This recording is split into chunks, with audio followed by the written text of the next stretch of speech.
E vamos então, começando este novo episódio do nosso podcast Vamos, aqui da Paróquia de Cascais. Todas as semanas temos um pequeno comentário à vida da paróquia, como estamos. Partilhamos qualquer coisa que seja assim também relevante para partilhar então com os paroquianos aqui da paróquia. E também vamos nos formando com algo que vamos procurando saber mais, investigando e também indo mais fundo na fé, neste seguimento de Jesus que é a nossa vida cristã. É tempo de Quaresma, é um tempo intenso, que no fundo parece que cada vez vai sendo mais coisas, mais coisas acrescentadas de semana a semana, que as coisas não tendem a folgar, mas pelo contrário, até à Páscoa, como acontecia com a vida de Jesus, era tudo cada vez mais intenso. Mas no meio desta intensidade, como é que estamos, Padre Nuno? Pois é, isso mesmo. Nós normalmente já temos um tempo assim da Quaresma, à medida que vamos aproximando da Páscoa, da Semana Santa, mais intenso de vida paroquial. São os retiros, as reflexões, as confissões pessoais, assim mais individuais, ou também as celebrações comunitárias da confissão, com as jornadas penitenciais nas nossas várias paróquias da Vigaria.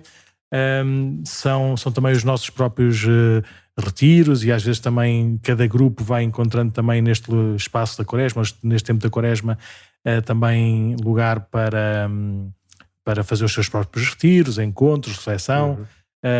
Por isso é tudo isto a acumular-se na vida paroquial, que é extraordinário, como é óbvio, além das coisas comuns que ninguém comanda, que são os funerais, as missas de sétimo dia, as missas de mês.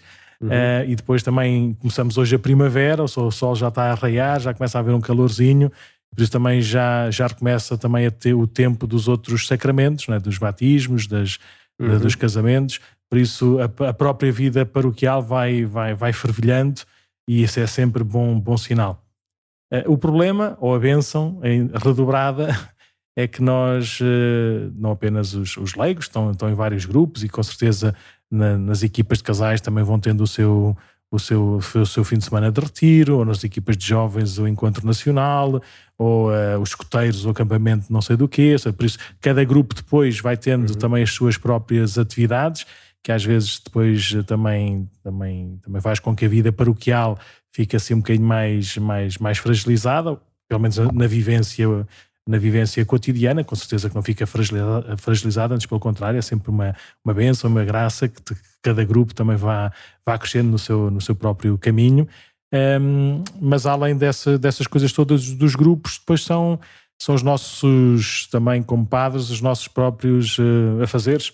E pronto, por exemplo, eu que estou comprometido na organização das jornadas, no chamado COL, agora, pronto, as coisas começam a apertar um bocadinho mais para mim.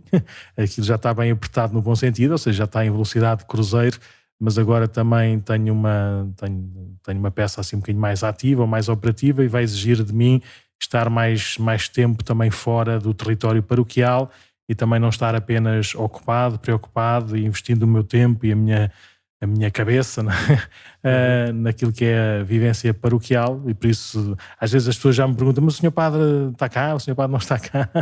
Estou cá todos os dias, não é? Tu podes comprovar que todos os dias estou aqui pela paróquia de Cascais. Pelo menos dorme em casa, sim. Sim, durmo em casa, e todos os dias.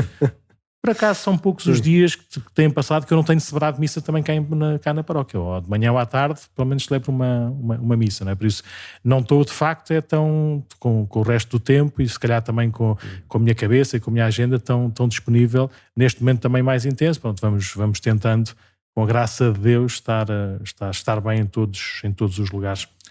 Além disso, também há a organização das Jornadas Mundiais da Juventude aqui propriamente dita na paróquia, ou na Vigaria, ou no Concelho de Cascais. Também nós já sabemos, ou já falámos sobre isto, né? Já sabemos que quem é que é o grupo assim substancial, e depois com certeza que haverá outros grupos mais pequenos que também estarão cá, mas assim o grupo substancial que vamos receber é o grupo organizado da Conferência Episcopal Espanhola, por isso também esse trabalho, não é, também já mais concretizado, de falar com os padres espanhóis ou com a equipa espanhola da organização, que já temos falado por telefone. Sim. Eles agora, logo no início do tempo pascal, vão de vir cá também pessoalmente para começar a ver os espaços e organizarem-se e a vermos a agenda e tudo o que precisamos de fazer. E por isso também este redobrado empenho de continuarmos a fazer tudo o melhor possível, nomeadamente angariar os espaços de famílias que ainda estão curtos, e depois também tudo aquilo que depois vai sendo as necessidades das atividades pastorais para as catequeses, para os outros tipos de encontros que vão acontecer aqui. Por isso, tudo isto está aqui numa santa bolha. Tudo a acontecer ao mesmo tempo. E é bom, isso é só sinal que isto tem que ser de Deus, porque nós não conseguimos. Mas pronto, é sempre facto, maior do que nós. Este fim de semana também deu assim alguns sinaizinhos de talvez as coisas são de Deus, mas da minha parte, pelo menos, eu acho que talvez tenha exagerado um bocadinho. São aquelas coisas que uma pessoa olha para trás e vê.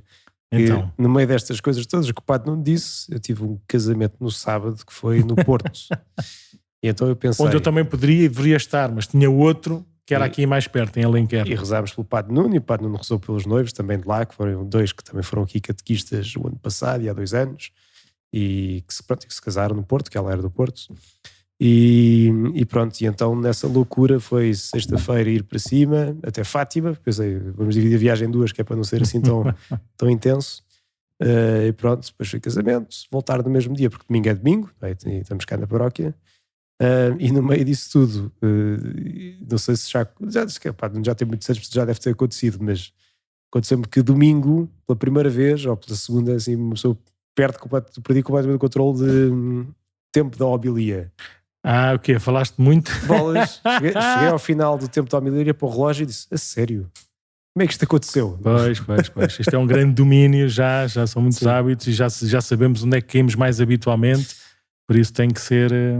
Por isso é que nós temos, quando são estas leituras mais completas e complexas, que têm muitos aspectos que convém sublinhar, até para percebermos melhor a riqueza e a variedade da homilia, a arma que eu uso normalmente é dividir a homilia também em 2 ou 3 e depois cada missa falo de uma parte mais específica. Neste caso, acho que foi isso, foi mesmo, a minha cabeça estava cansada e não tive noção do tempo a passar, que isso eu já faço normalmente, quando vejo que isto já não pega mais ou já foi a dose. Mas basta olhar para as pessoas, também é uma coisa boa que é olhar para as pessoas. As pessoas estão atentas e estão contentes e estão animadas, vai falando e fala lá 1 hora à vontade. Agora, se as pessoas já começam, principalmente as criancinhas que não ouvem, então elas já têm o tempo das costas, não é? Ali a doer. Normalmente são eles os primeiros a dar sinal e também pode ser um bom. Mas o ponto foi, e depois, graças a Deus, também temos bons paroquianos que, com muita caridade, nos chamaram de. Depois eu sei, chamaram-me a atenção no final. Eu sei, eu olhei para o relógio e pensei como é que isto aconteceu. Está bem, não era costume. Não mas olha que eu tive do Papa Francisco, foi o dobro, ou se até foi mais disso aí. Não, até ao dobro as pessoas tinham quase que aguentam-se quando estás ali umas historietas pelo meio. Mas olha, no meu casamento, no casamento onde tu foste tu a presidir? Foste tu a pregar? Não, era um outro padre que era vizinho da noiva, já desde há não sei quanto tempo, e pronto, e depois também acompanhou o percurso dela e tudo mais, e pronto, mas foi assim. Lá no casamento onde eu fui também não era eu a presidir, nem eu a pregar, e o senhor padre também era familiar da noiva, também deu asas também à sua eloquência e à vontade também de pregar, por isso aquilo foi engraçado, mas era um casamento, mas de repente olhei para o relógio, porque às vezes nós não estamos habituados a ouvir os outros a falar, porque quando nós estamos, não é? Só estamos nós, só para ter uma noção também, e foi engraçado que aquilo correu, eu estava atento, ouviu, contou histórias e depois leu umas coisas e depois contava mais não sei o quê, que até estava engraçado e falava bem, ouvia-se bem. Quando acabou, olha para o relógio, lá, isto hoje esticou-se.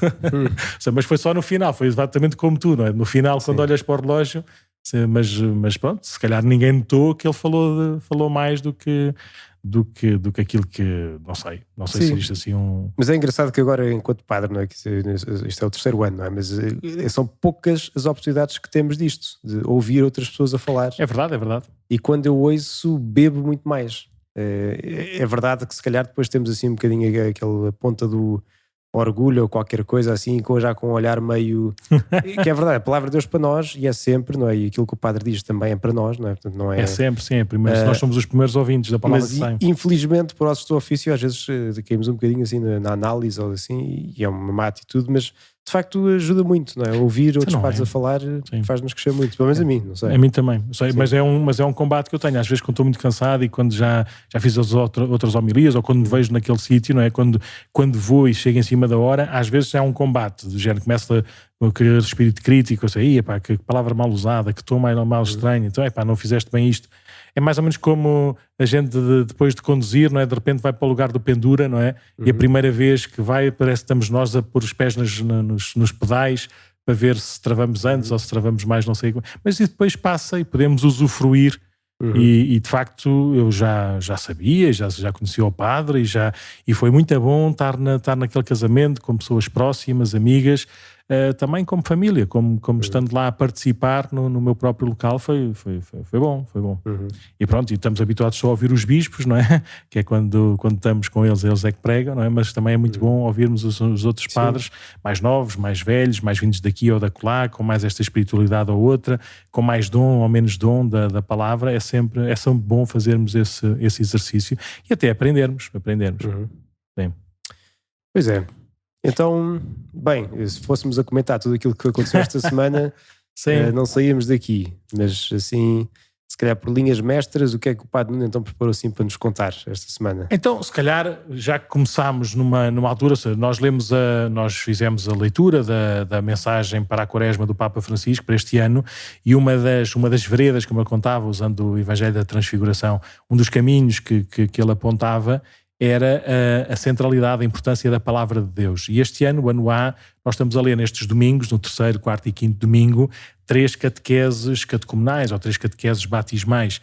E pronto, já fizemos isso sobre a Samaritana há 2 semanas atrás, fizemos também na semana passada em relação à cura do cego de nascença, e se calhar fazemos aqui um pequeno bloco também de leitura, assim um bocadinho mais, se calhar não como uma homilia, mas assim dar uns traços gerais sobre este capítulo 11 do Evangelho de São João, em que é narrada aquele episódio da ressurreição de Lázaro.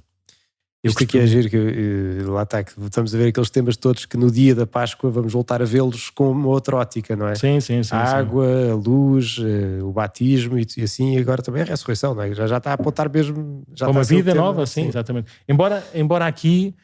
e às vezes esse é um dos meus argumentos, ou uma das, assim, dos motores de um parágrafo da homilia, é chamar a atenção para a distinção entre a ressurreição de Lázaro, que às vezes até nós podemos inventar uma palavra dizendo que é uma ressuscitação, para confrontar com a verdadeira ressurreição de Jesus ao 3º dia, na qual nós também participamos. Por isso, a ressurreição de que nós queremos, a ressurreição que Deus nos oferece, não é voltar dos mortos para os vivos no sentido terreno, imaterial e corporal do termo, não é? Até porque, um spoiler alerta, o final do Evangelho é dizer que os judeus decidiram matar Lázaro, por isso Lázaro morreu logo a seguir, por isso foi uma ressuscitação, assim, não para viver muitas semanas ou muitos meses, mas anuncia de facto este poder extraordinário de Deus, da vida sobre a morte, não é? E tudo aquilo que significa é raiz de morte, que são os nossos pecados, são as nossas quedas, são as nossas más inclinações ou decisões que nos levam a uma não vida, assim, a uma morte interior, uma morte espiritual, e às vezes até a uma morte física, ou seja, de vivermos tristes, sozinhos, desalentados, sem vontade nenhuma. E por isso este poder de Deus revelado em Jesus e continuado na sua Igreja pela graça sacramental e pelo poder da palavra de Deus, de nós também participarmos nestas vitóriazinhas pequeninas, não é?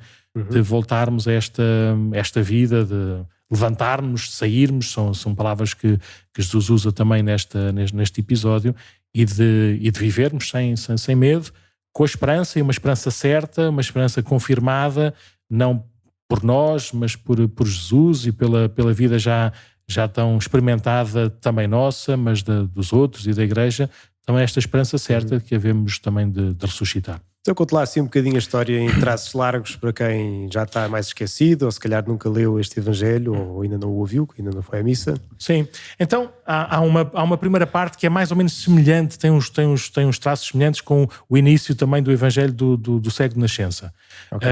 No cego de nascença, se bem se recordam, os discípulos começam a perguntar a Jesus, a olharem para o cego de nascença, e ele nasceu cego, é isso que significa, não é? E os discípulos perguntaram, mas ele nasceu cego porquê? Porque ele pecou ou foram os pais que pecaram? Qual é que é a culpa de... E Jesus respondeu, isso não tem nada a ver. Essa pergunta não tem nada a ver com o assunto. O que aconteceu, e ele é, para a glória de Deus, ele há de ser uma oportunidade para a glória de Deus se manifestar, para a presença de Deus se manifestar. Por isso, aqui também no Evangelho de Lázaro, Jesus está com os seus discípulos, não em Betânia, não no lugar onde habitava Lázaro, Maria e Marta, amigos de Jesus, no sítio onde ele habitualmente estava, quando ia ou quando voltava de Jerusalém, e vão dizer que o Lázaro está doente. Está doente. E Jesus tem assim uma resposta enigmática, mas a dizer mais ou menos o mesmo. Quase não é uma doença de morte. Ou seja, o que quer que lhe aconteça é para darmos glória a Deus, é para Deus manifestar o seu poder, por isso não temam. E por isso é logo esse enquadramento que Jesus faz daquele gesto a dizer que aquilo há de servir para ser um sinal, não sei, para ser uma expressão, para ser um anúncio muito, muito vivo e muito, muito próximo da ação gloriosa de Deus. Depois Jesus decide lá ir a Betânia, a subir a Jerusalém, e decide ir a Betânia ter com a sua família, com a família de Lázaro, para o ver, para o abençoar, ele já sabia o que é que ia fazer, e ao chegar lá, Lázaro já havia morrido, já estava morto, e diz o evangelista João, já estava morto há 4 dias. E esta coisa do há 4 dias faz-nos lembrar também um bocadinho aquela coisa da ressurreição de Jesus ao 3º dia. Nós há pouco tempo, numa das leituras da missa de semana do profeta Oseias, aparece isso também, quando o profeta Oseias diz, é o Senhor quem fere e cuida a ferida, é o Senhor que nos dá a vida, nós podemos cair, mas ao 3º dia Deus se manifestará. Por isso havia uma, se quisermos, uma ideia, uma expressão religiosa que era ao 3º dia Deus se há de manifestar. E aqui o próprio evangelista João, ao dar essa anotação, a lógica era todos os amigos de Lázaro a dizer que não valia a pena abrir a porta do sepulcro porque ele já estava morto há 4 dias, por isso já cheirava mal, ou seja, já estava a decompor, mas aqui parece-me, e podemos fazer também esta leitura de pormenor, de que na ressurreição de Lázaro, Jesus como que, não sei dizer esta palavra certa, como que aumenta, ou seja, Deus não precisa ser aumentado, como é óbvio, mas como que alarga a nossa consciência daquilo que é a ação de Deus, que não está resumida àquilo que nós esperamos, que não está resumida àquilo que é a nossa tradição, que é a nossa experiência, até que são as nossas expectativas, mas Jesus alarga também esse horizonte da ação de Deus. Mas antes há o diálogo com Marta. Maria, nós já sabemos que Maria era mais contemplativa e ficou em casa, porventura também a chorar no luto. Lázaro já tinha morrido há 4 dias, já tinha havido os serviços fúnebres, já estava tudo resolvido, não é? Continuava assim, num discreto alvoroço próprio de um funeral, ou seja, estávamos todos juntos, mas ao mesmo tempo também sem sabermos bem o que é que havíamos de dizer ou o que deixávamos de dizer, e de repente vão avisar que Jesus está a chegar. E há um diálogo com Marta. A primeira parte do diálogo é Marta a dizer: se tu tivesse estado aqui, o meu irmão não teria morrido. Mas sei que mesmo agora, tudo o que diz ao Pai, o Pai te concederá. E Jesus vai dialogando com Marta a perguntar-lhe se ela acredita mesmo que o seu irmão ressuscitará. E ela dá a profissão de fé mais bonita, e aliás, se calhar pode ser também um recordar daquilo que é o alicerce da nossa fé. O que Marta diz é: eu acredito em ti. Eu acredito que tu és o Messias, o enviado do Pai, ponto. Tudo mais é uma surpresa, tudo mais é dom, isso também é, mas pronto.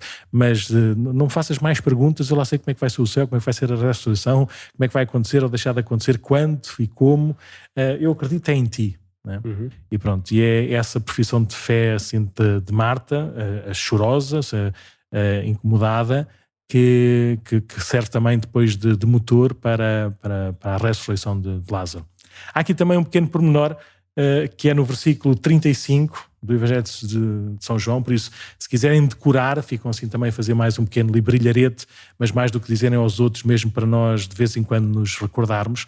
O versículo mais pequeno da Bíblia, foste tu que me ensinaste isso, não é? Pode ser verdade ou mentira, mas provavelmente é verdade. Em português não é. Em não português diz aqui uma coisa, diz muitas coisas. Ou seja, não... Onde é que está? Então Jesus começou a chorar. Ou seja, em português tem quatro palavras e mais aquele artigo definido. Mas tu já fui ver o original grego e também são só 2 palavras, e tu ensinaste-me em inglês, não é? Jesus wept, não é? Isso foi o que me passaram a mim e assim o transmito. E pronto, então vamos transmitir, mesmo que não seja absolutamente verdade, mas este versículo bonito, né, é o versículo mais pequeno da Sagrada Escritura, que diz: Jesus chorou. E é impressionante, porque às vezes mesmo quando nós estamos nas nossas lágrimas a afogar-nos, não é? Às vezes a imagem que vem, ou a recordação que vem de Jesus, não sabemos bem qual, mas a imaginação que a gente tem de Jesus não é esta, não é? Ou seja, a verdade de Jesus é que Jesus chorou, comovido e perturbado com a morte do seu amigo, mesmo sabendo que ele havia de ressuscitar. Nós também, a verdade assim, central de Jesus é que Jesus morreu por nós na cruz, ou seja, assumiu os sofrimentos todos no seu corpo, na sua carne, na sua pele, e às vezes quando nós estamos mais tristes e mais sozinhos, não conseguimos, ou seja, não nos é dado ver e experimentar a companhia que Ele nos oferece, a solidariedade que Ele tem connosco. Por isso também é bom não haver assim grandes explicações, é só mesmo esta constatação: Jesus chorou. E depois diz que todos os que estavam à sua volta disseram: vede como ele era verdadeiramente seu amigo. E pronto, depois no final há aquela palavra poderosa de Jesus quando diz: Lázaro, sai para fora. E se quisermos, é também a palavra poderosa que Nosso Senhor hoje nos quer dirigir. Ou seja, estamos embrenhados em quê? Estamos presos a quê? Estamos bloqueados e paralisados a que coisas, a que relações, a que medos ou que projetos que não nos levam a lado nenhum. E por isso vermos também esta palavra poderosa de Jesus, que também a nós nos quer ressuscitar, não é?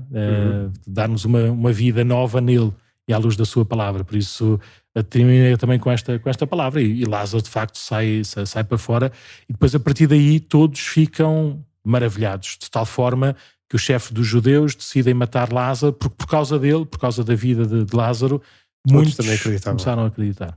E ao lembrar-me deste último versículo, e termino já, também agora vou citar assim mais ou menos de cor, e se calhar vou inventar muito, mas acho que era o Chesterton ou Newman, o cardeal Newman, mas eram mais ou menos da mesma escola, ou se calhar o C.S. Lewis, ou qualquer coisa assim desse género, daqueles apologetas do século XIX, princípios do século XX, que diziam que a morte era... Da morte ninguém podia fugir, ou seja, ninguém podia disfarçar-se, não é? Por isso, diante do confronto, do choque com a morte dos nossos, não é?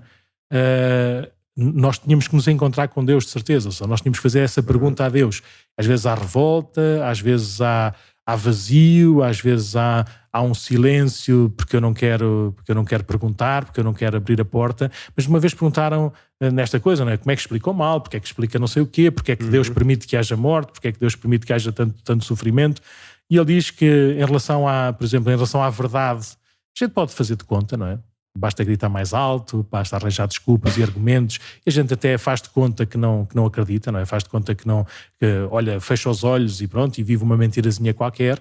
Em relação à morte, não há faz de conta. É um facto objetivo. É um facto objetivo que é tão violento, brutal, tão claro, tão definitivo, que não podemos fugir. E por isso, neste choque com a nossa fragilidade, né, neste fim físico, né, de todos, e também há de ser o nosso, não há hipótese de fugir. E por isso, neste momento também nós podemos abrir-nos a Deus. Com certeza, muitos de nós, neste último ano, e até às vezes nestes últimos dias, sofremos com a morte de alguns mais próximos, ou por doença prolongada, ou de uma forma assim inesperada, ou mais velhinhos, ou mais novos, mais próximos ou mais distantes, que este Evangelho da ressurreição de Lázaro e esta palavra poderosa e manifestada de Jesus do sai para fora nos ajude também a não ficarmos presos a ilusões e a nem ficarmos assim preguiçosos na resposta, mas a podermos corresponder a esta palavra eficaz de Jesus. E basicamente é isso. Esta não é a homilia, são alguns apontamentos. São alguns apontamentos, mas vamos ler também uma. Não sei se vamos ler só até ao Evangelho até ao versículo 44, que é quando Lázaro sai cá com as mãos e os pés atados em ligaduras. Se vamos ler também depois da parte final em que os sumos sacerdotes decidem matá-lo. Os sumos sacerdotes não, mas o Sinédrio e o sumo sacerdote decidem matar Lázaro. Uhum. Pronto, basicamente é isto. E o Evangelho, o sentido deste Evangelho, neste último domingo antes do início da Semana Santa, é isto mesmo. Ou seja, a ressurreição, o que nos dá é uma vida nova a partir da palavra, a partir de Jesus. Uhum. É simples. Por isso, a homilia é isto. Esta frase última. Pronto, assim eu para contrapor então a homilia da semana passada vou só dizer uma frase. Acho muito bem. E fica a homilia feita numa única frase. Boa. Sim. Então, vimos a ressurreição de Lázaro. Sim. E além disso, o que é que o Padre Nuno preparou para nós hoje? Então, nós estamos hoje é dia que já não me lembro, hoje começa a primavera. Hoje começou a primavera, estamos já começa o sol, o calorzinho. E no sábado se se recordam, no fim de semana passado houve a solenidade de São José, que por ser domingo nós celebrámos-la liturgicamente na segunda-feira. Dia 20. E agora, passados 6 dias, vamos celebrar outra solenidade, a solenidade da Anunciação do anjo, a Nossa Senhora da Anunciação. E que por ser sábado celebramos no sábado. Exatamente. Mas só celebramos a primeira parte, só celebramos de manhã, porque à tarde é a missa vespertina do 5º domingo da Quaresma. Uhum. E pronto, são 9 meses antes do nascimento de Jesus e celebramos se quisermos, esta concepção de Jesus no seio virginal de Nossa Senhora. Uhum. E à conta disto, já estava na conversa com não sei quem e houve alguém, já não sei a que propósito, mas vou inventar e de certeza que esta conversa já a tive 53 vezes no mínimo, que é, mas esse é Jesus e eu não sou como Jesus. Ou seja, esse distanciamento que nós às vezes fazemos, né, da pessoa de Jesus e da palavra de Jesus e da possibilidade de viver como Jesus. E isso inspirou-me um bocadinho a falar ou a rever ou a dizer agora de uma forma muito sintética, muito básica, aquelas que são as principais heresias feitas em relação a Jesus, à sua humanidade, à sua divindade, à forma como se relacionavam e como isso aconteceu na história da Igreja e como às vezes nós, mesmo que a gente diga no credo, não é? Todas as verdades e as verdades ortodoxas da nossa fé em relação à pessoa de Cristo e na sua relação com o Pai e com o Espírito Santo, de facto às vezes na nossa relação pessoal continuamos a ser um bocadinho hereges. Ou às vezes ouvimos as heresias dos outros, não é? Quando dizem que Jesus foi apenas um homem bom, não é? Mas não é Deus e não sabemos contrapor. Isso é um grande exemplo para a humanidade. Exatamente, pronto. Por isso, se calhar... Não é que não seja, mas não é só isso, não é? Isso já aconteceu há 2000 anos atrás ou há 1700 anos atrás e a lógica, assim, de uma forma muito resumida e quase assim em desenhos animados, imaginemos, pronto, Jesus é aquele que nós conhecemos do Evangelho, aquele que foi anunciado pelos primeiros discípulos e aquele que depois foi sendo ensinado a pessoas que nem sequer vinham da tradição judaica e nem conheciam as histórias e as ligações a essas promessas, a essas profecias e pronto, e depois de repente tiveram que começar a explicar, mas quem é mesmo Jesus, não é? Uhum. E pronto, e aquilo, e a verdade de Jesus está presente no Evangelho, foi ele que a revelou, mas algumas coisas do nosso entendimento podem ter assim alguns bloqueios e fez parte assim das primeiras heresias exatamente essa pessoa e essa dimensão da vida de Jesus. Então a primeira heresia, se quisermos, é o chamado arianismo.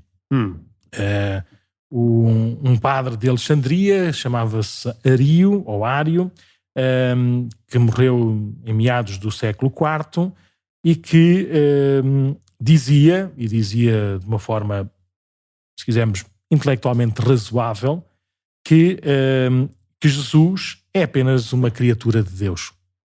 É apenas uma criatura feita do vazio, como o resto do mundo, e por isso o pai só passou a ser pai depois do filho nascer, mas era um homem comum.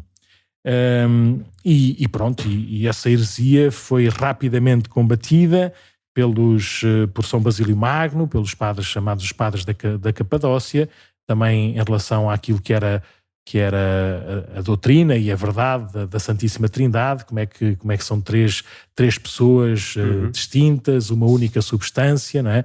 Então, rapidamente se falou, até porque se dissesse que Jesus era apenas uma criatura e não tinha existido antes, então o Pai também não existia como Pai antes de Jesus, por isso havia ali uma transformação, uma mudança mesmo em relação a Deus. E por isso também era uma heresia em relação ao próprio Deus Pai. Por isso foi muito difundida, porque ainda hoje é muito comum dizermos que Jesus era um homem extraordinário, né? Criado como todos os outros homens, mas que soube corresponder de uma maneira única e poderosa, mas que não era Deus. É aqui que se inventa, ou se cria esta palavra, para dizer que Jesus é consubstancial ao Pai. É gerado e não criado. Ou seja, começou a existir no tempo nesta pessoa de Jesus, mas é gerado pelo Pai desde toda a eternidade. Ou seja, a relação que se estabelece com o Pai é esta relação de geração, porque o Pai é Pai porque existe um Filho, o Filho é Filho porque existe um Pai, mas são um só. Ou seja, é uma única substância neste caso do Pai e do Filho, com duas pessoas distintas. Por isso esta palavra da consubstanciação ou consubstancialidade ajudou a vencer essa primeira heresia, que é o chamado arianismo. E foi de facto uma coisa muito difundida, não é? Eu não sei quem é que era o historiador que dizia que o mundo acordou e descobriu que metade da igreja estava ariana, não é? Mas porque às vezes há mais de metade dos bispos que acabavam por cair nisto, não é? Sim, porque é muito mais fácil e muito mais cor de rosinha, desculpem a cor, pode ser outra cor qualquer, mas é muito mais fácil de dizer isso, porque isso é inegável. Ou seja, alguém dizer que Jesus não é uma pessoa espetacular ou extraordinária, aquilo que ele ensina, aquilo que lhe aconteceu, não ser assim uma coisa única, ou seja, é preciso sermos mesmo de má vontade, ou seja, não temos inteligência nenhuma ou sabemos pouco. Agora, este passo da fé, não é, de percebermos porque ele o revelou, porque ele o disse, porque ele o manifestou em todos os seus gestos, em todas as palavras, que ele é um com o Pai. Aliás, essa foi a causa jurídica, por assim dizer, jurídico-religiosa da condenação à morte. Então isso é que é o ato de fé, e essa é que é a grande novidade. Sim. E que foi manifestada depois na sua ressurreição gloriosa, ou seja, no seu corpo glorioso, a manifestar que era Deus, e depois também, se quisermos, na própria transfiguração, que nós já refletimos há pouco, onde ele também antecipa essa visão da sua glória celeste. Okay.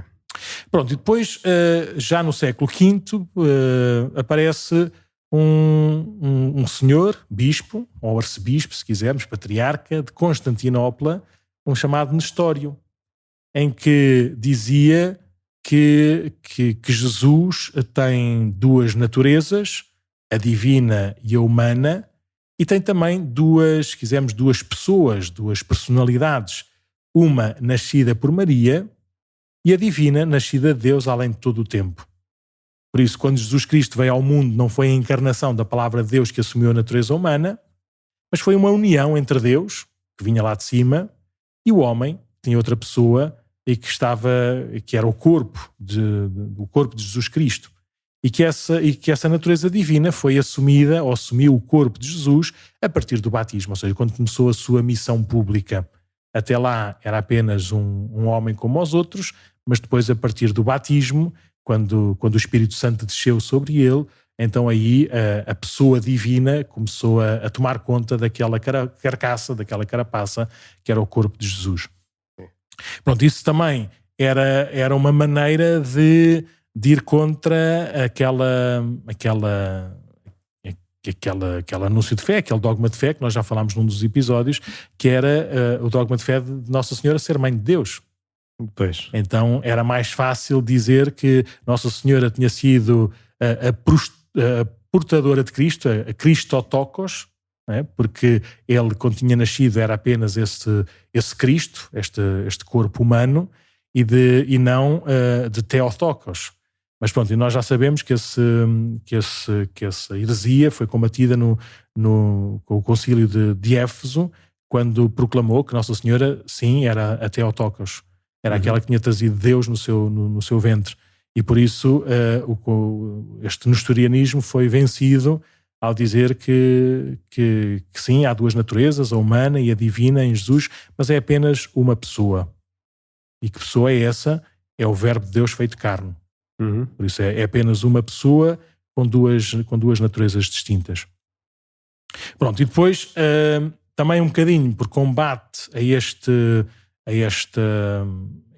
heresia do Nestório, há uma corrente assim um bocadinho mais espiritual, se quisermos, espiritualoide, desculpem se calhar, de irmos buscar, de irmos à unidade, ao monofisismo ou ao monotelismo. São assim as duas outras heresias muito parecidas, mas que têm essa base, e a dizer, pronto, que é apenas uma natureza, aquela que existe, ou seja, Jesus é Deus, ponto. E desde que encarnou, a sua humanidade foi posta fora, e por isso nega que Jesus tenha sido plenamente humano. Isso, na prática, todas estas heresias, se quisermos, têm muito a ver com aquilo que é a nossa salvação. Ou seja, imaginemos, Cristo não é homem e morreu, ou seja, Cristo não é plenamente homem e morreu e ressuscitou. O que é que ele salvou de nós? O que é que nos salvou? Ou seja, como é que, não assumindo a nossa natureza, como é que manifestou a sua redenção? Não é? Se não for Deus, ou melhor, se for só Deus, não é? E não tiver nada a ver connosco. Sim. O que é que fez? Para que é que morreu e ressuscitou? Se aquilo é Deus, bastava se calhar darmos uns pozinhos para limpim-pim, não é? E a gente consumia à vontade. Sim. Agora, se Cristo for só homem, morreu e ressuscitou, mas o que é que ele nos deu? Ou seja, se foi apenas um homem como os outros todos, não é? Como é que ele tem poder para nos salvar? Por isso, mesmo nesta lógica da festa pascal que se aproxima, esta unidade entre a natureza humana de Jesus e a natureza divina de Jesus é fundamental para aquilo que é a mensagem por excelência que ele nos deixa, que é a mensagem da redenção. Okay. Nós fomos redimidos, fomos ressalvados, se quisermos, nós que caímos, nós que abandonámos a comunhão com o Pai, fomos redimidos porque Cristo é verdadeiramente homem, totalmente homem, e verdadeiramente Deus, totalmente Deus. E por isso há esta a verdade que Cristo assumiu tudo de nós e redimiu, e salvou, e redimiu, não é? Santificou. Por isso, quando nós dizemos que Jesus fez umas coisas e disse umas coisas, mas não é para mim, estamos a ir contra esta verdade também de Nosso Senhor, que não faz sentido nenhum. Por fim, então, este monofisismo e o monotelismo tem uma diferença um bocadinho, é uma variação um bocadinho estranha, um bocadinho pequenina, que é dizer que Jesus teve apenas uma vontade, ou seja, estão lá duas pessoas, mas quem comandava era Deus. Esse monotelismo é o monotelismo, sim. Aquilo não é apenas uma única substância, uma única pessoa que assume a carapaça dos outros, não é? Do outro, não. Estão lá, ou seja, têm a natureza humana total, têm a natureza divina total, mas quem manda, ou seja, quem rege é Deus. E pronto, e não faz sentido nenhum que aquilo que faz parte da nossa natureza, que é a vontade, que é a liberdade, não ter sido assumida também por Jesus. Pois que isto vamos à origem da palavra grega de monofisismo, e monotelismo ajuda-nos a perceber melhor, não é? Que é monofisis, não é? Fisis é natureza, não é? Agora se sim, sim, a natureza, sim. Fisis. Não na natureza de substância, mas na natureza no sentido do natural, ou seja, da coisa. Agora o meu grego já está meio enferrujado. Sim. E o telos, o monotelismo, uma telos é a finalidade, não é? Portanto, Sim. no fundo, para aquilo que se está a dirigir, neste caso a vontade, pode ser Sim, também exatamente. uma vontade. Sim. Para ficar, e está aqui, eu até vou ler e tudo, e está aqui em grego e em latim, mas eu vou só ler a palavra portuguesa, até vou ler com calminha, que foi uma resposta do Papa Leão Magno, também num dos concílios onde isto ficou decidido, no quarto concílio ecuménico de Calcedónia, em que depois o Papa São Leão Magno responde ou declara para toda a Igreja, dizendo: nós, então, seguindo os Santos Padres, todos com consentimento, ensinamos as pessoas a confessar um e o mesmo Filho, nosso Senhor Jesus Cristo, que se fez conhecer em duas naturezas: inconfundível, imutável, indivisível, inseparável. Sendo as diferenças entre as naturezas de maneira nenhuma removidas por causa da união, mas as propriedades de cada natureza sendo preservadas e aglutinadas em uma prosopone e uma substância. Prosopone deve ser uma pessoa, já não sei quem é. Pessoa, sim. Sim, e uma substância. Por isso, são estes adjetivos, como é que as duas naturezas permanecem em Jesus, de uma maneira inconfundível, ou seja, não se confundem, imutável, ou seja, não mudam, não passa para uma e depois passa para outra, e deixa de ser assim, deixa de ser assado, indivisível, ou seja, não se podem dividir, no sentido de calma aí, agora é mais uma, agora é mais outra, tira parte daqui, tira parte dacolá, e inseparável, ou seja, não é uma e outra, ou seja, estão as duas absolutamente unidas. E por isso as diferenças não são removidas quando há esta união, mas são aglutinadas, se quisermos, são mantidas por causa mesmo desta união. E pronto, e se quisermos, estes são assim os principais erros que a Igreja foi tendo e foi discutindo e foi vendo sobre a pessoa de Jesus, e que é bom que nós próprios não caiamos nos mesmos erros. Ou seja, foram pessoas inteligentes, com amor a Deus, que escutaram o mesmo Evangelho, que viviam na mesma igreja, que faziam a mesma liturgia e que, usando a sua cabeça, foram tentando dizer estas coisas. Por isso, termos cuidado para não criarmos na nossa cabeça e na nossa ação estas mesmas heresias de achar que Jesus é só Deus, que achar que Jesus é só homem, que achar que Jesus é Deus nas alturas, homem nas outras, que achar que Deus é Deus e homem, mas quem manda é Deus. Ou seja, nós dizemos este mistério que nós processamos todos os domingos no credo, né? Jesus Cristo é verdadeiramente Deus e verdadeiramente homem. Nestas naturezas que não se confundem, que não mudam, não se dividem e não se separam. Ponto. Este é o nosso anúncio e depois vamos discutindo a partir daqui, vamos alicerçando e vamos limpando o pó a partir daqui. E é bom que a nossa relação com Jesus, a forma como nós damos espaço à sua palavra e à sua graça, também diga isto. Nós, se quisermos, já participamos um bocadinho, e esse é que é um mistério, já participamos um bocadinho também desta unidade, né, da vida e da pessoa de Jesus. Nós, totalmente homens, mas pelo batismo, já recebemos também esta graça divina. E sabemos que um dia havemos de chegar, sim, a gente não cria assim grandes obstáculos e continua a confiar e a seguir Nosso Senhor com toda a sua graça, e sabemos que um dia havemos de participar plenamente nessa comunhão em que Deus há de ser tudo em todos. Até lá, há este combate, por causa também do nosso pecado e da nossa fragilidade e das nossas circunstâncias, mas é para aí que a gente tende, de uma forma completa e definitiva, vivendo desde já em participação com as graças sacramentais e com a vida da Igreja. Sim, só uma ressalva que eu lembro que quando nós estávamos isto aqui numa cadeira que era o cristianismo.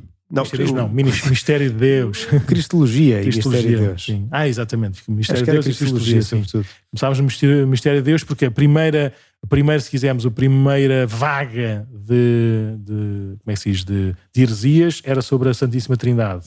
E depois a segunda vaga foi sobre Jesus, não é?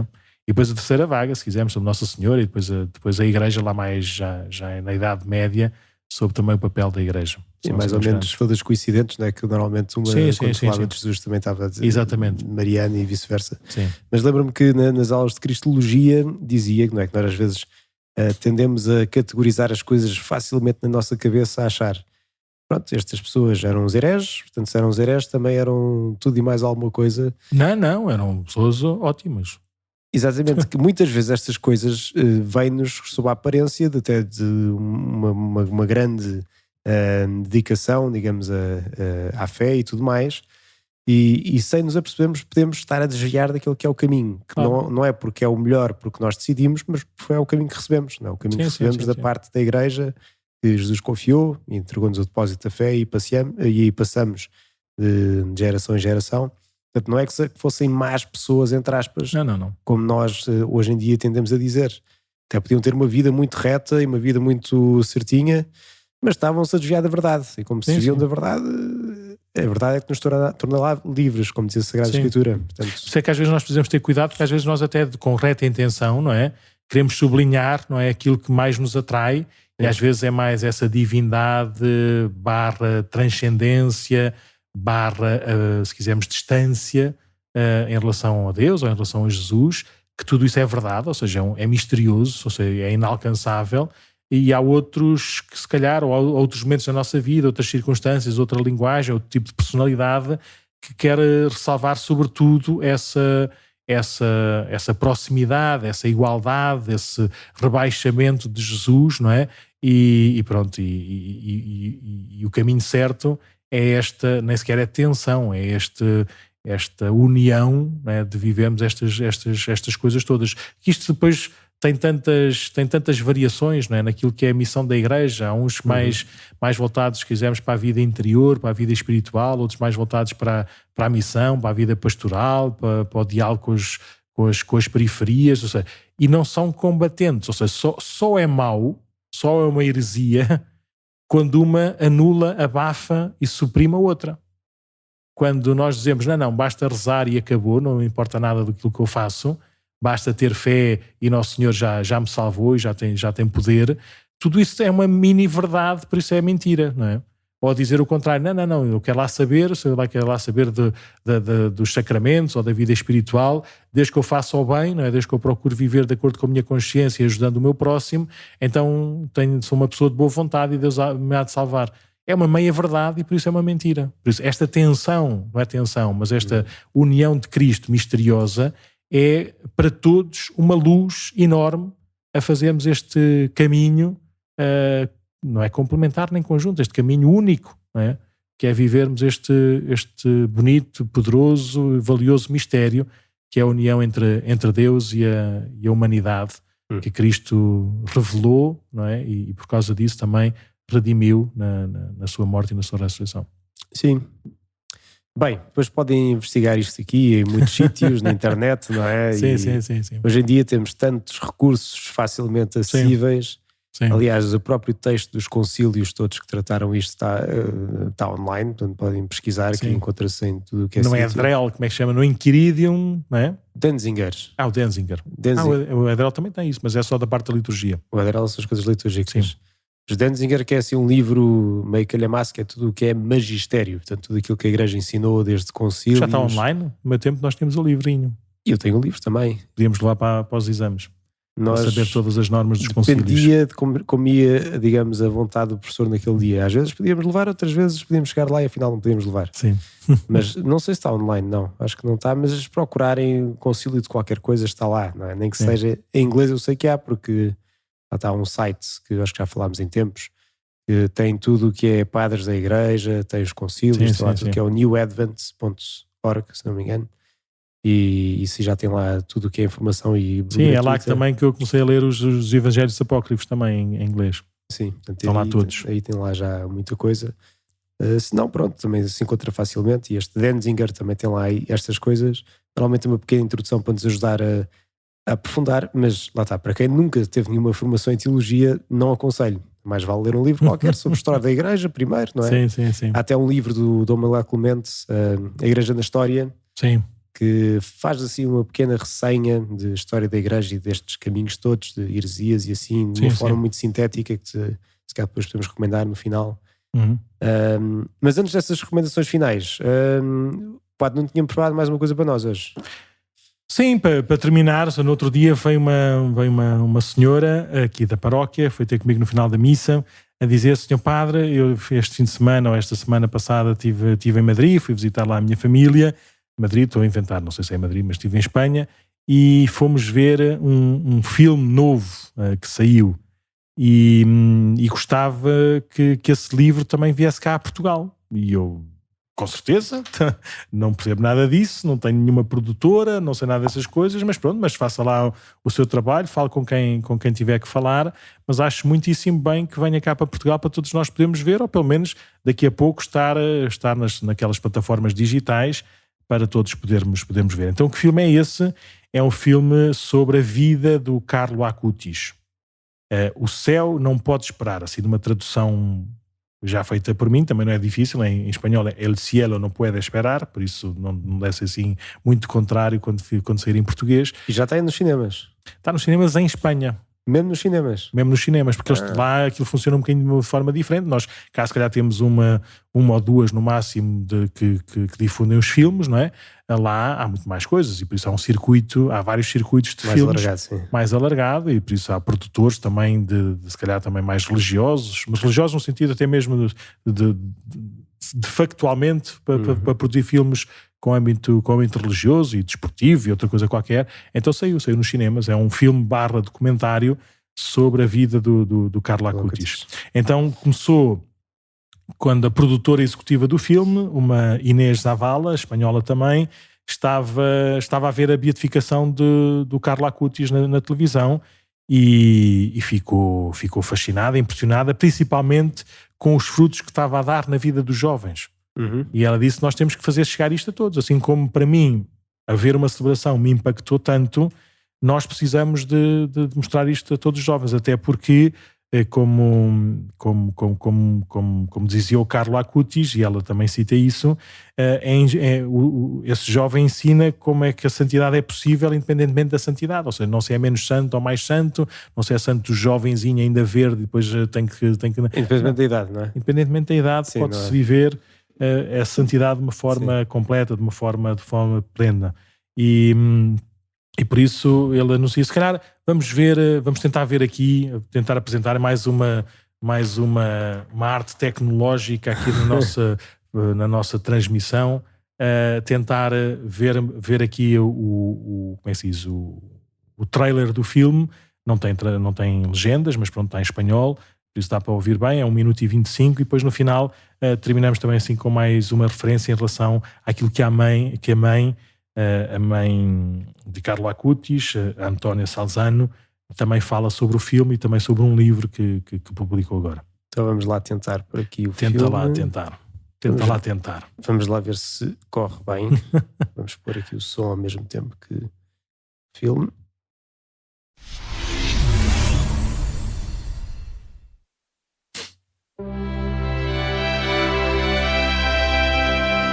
Está-se a ver, não é? Sim, senhor. Boa. Vamos a ver agora. Él me dijo que había tenido una visión de su abuelo que le suplicaba: reza por mí, que estoy en el purgatorio. Llegó a mi vida de una manera muy inesperada y me dijo: ¿querés ser mi amiga? A mis 9 años empecé a vivir escenas de abuso sexual. Yo en ese momento no comprendía qué estaba pasando. Siento que haberme encontrado con él fue como encontrar un intercesor y un acompañante en mi vida espiritual. Se confesaba habitualmente. A mí me gustaría pensar de qué. También tuvo que escuchar esas palabras de Jesús: soy yo el que te ama, soy yo el que te perdona, yo te absuelvo de tus pecados.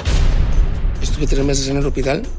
Es un ángel para los jóvenes. Pero también hay que decir que en su vida ayudó a muchos mayores. Ayudó también a gente como yo. La autopista hacia el cielo, antes que ni la veía. Ahora ya voy por una senda, un camino, para irlo a ella. Ya veo la carretera, todavía no estoy en ella. Pero ya la veo.